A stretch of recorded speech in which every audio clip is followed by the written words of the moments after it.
Meantime, the Prime Minister has gone into damage control, saying voters made their decision based on WA's local issues.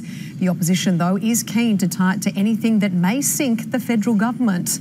Jonathan Lee is in Canberra for us tonight. And Jonathan, how did the government spin this?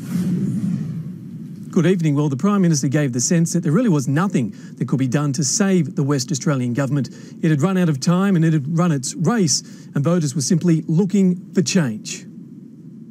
Distancing himself from defeat, Prime Minister Malcolm Turnbull in Sydney, adamant his government's unpopularity isn't to blame for what went down in Western Australia. It was a Western Australian state election. It was fought on state issues and it was decided on state issues, and the result was pretty much as had been expected for quite some time. He visited just once during the campaign, failing to back up a pledge to give the state's empty coffers a fairer share of the GST. Yesterday on polling day, as his opponent made a final push for votes on the West Coast, Malcolm Turnbull popped up on the East Coast, drinking beer on Facebook with a satirical newspaper. Elegant cattle are everywhere. Black cattle are fashionable. Asked today if he regretted the decision. Well, it's no, I don't.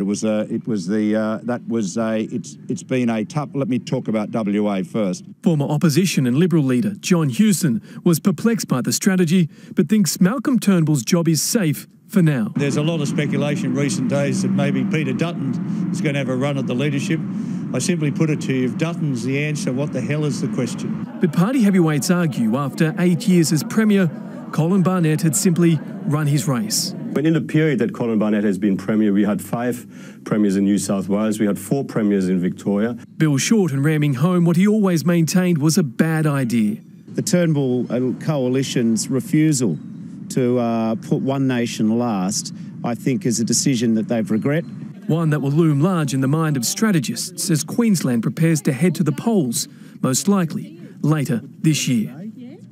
Now, while this election had absolutely nothing to do with penalty rates, we can expect the opposition to continue banging the drum about it for weeks to come. It maintains that unless the Prime Minister overturns the independent decision, it will only prove that he's further out of touch with voters.